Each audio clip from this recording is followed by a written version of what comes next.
Yargıda mercan bulunuyor ancak yeni bölümde yaşanacak büyük bir şok herkes ekranları kilitleyecek. Diziden kimler ayrılacak? Filiz ve Mercan kazada ölecek mi? Ilgaz'ı Ceylin'i bekleyen sürprizler ne olacak? Öte yandan Mercan senaryosunda sona doğru ilerlerken başka bir bomba senaryoya giriş yapılacak. Efe ve Başsavcı Nadide'nin senaryosu başka yöne doğru evrilirken Kadir Adarlı'nın yapacağı hamleler ortalığı fena halde karıştıracak.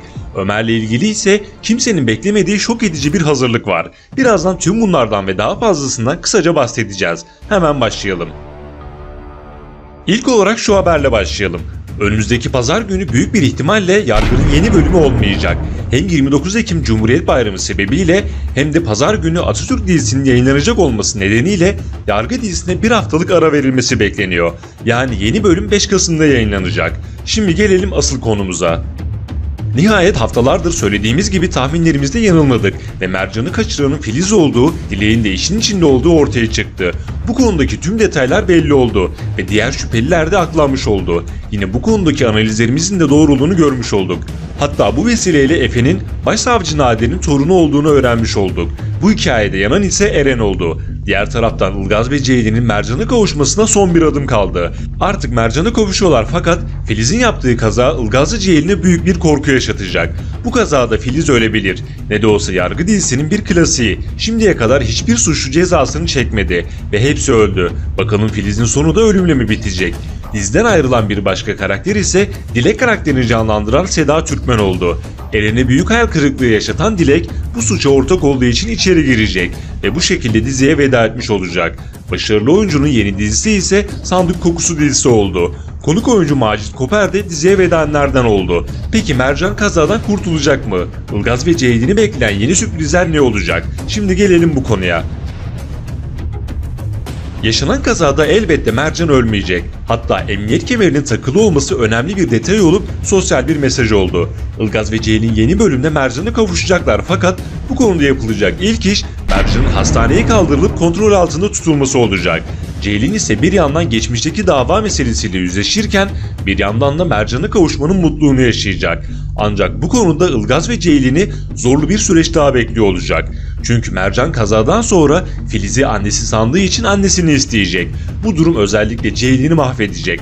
Çünkü Mercan bir başkasına alıştı ve onu isteyecek. Ceylin'i ise unuttu. Mercan'ın Ceylin'e alışması biraz zaman alacak. Ilgaz'a ise daha hızlı alışması beklenecek çünkü şimdiye kadar bir başkasını babası olarak görmedi. Kısacası önümüzdeki süreçte Mercan'ın Ceylin ve Ilgaz'a alışma süreci olacak. Fakat yine de bilinçaltında bazı anılar var. Mesela Ceylin'in kolyesinin resmini çizmesi gibi. Bu nedenle artık Ilgaz ve Ceylin'i daha güzel zamanlar bekliyor diyebiliriz.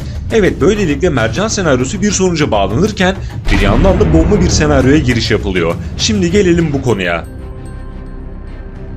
Her hafta kilit olayların yaşandığı Yargı'da bomba bir senaryoya giriş yapılıyor.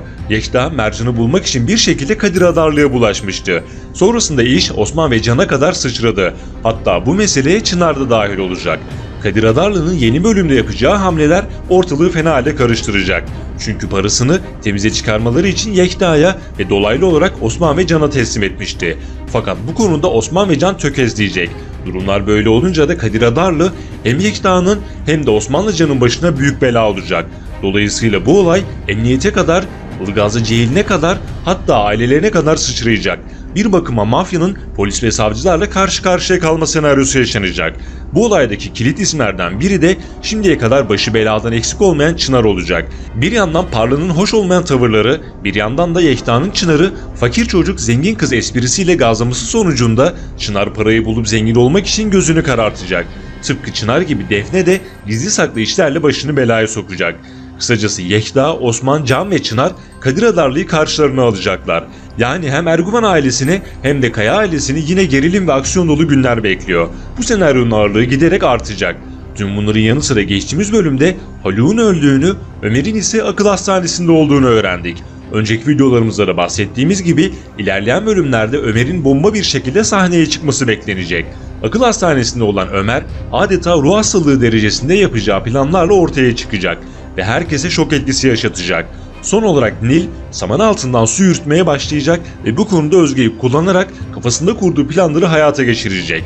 Özge'nin yeniden diziye dönmesi ise izleyicileri sevindirdi ve bizleri geçmişe götürerek Rıdvan'la Pars Savcı'yı hatırlattı. Yeni videolar gelmeye devam edecek. Videolardan anında haberdar olmak için abone olup bildirimleri mutlaka açalım. Bir sonraki videoda görüşmek üzere. Hoşça kalın.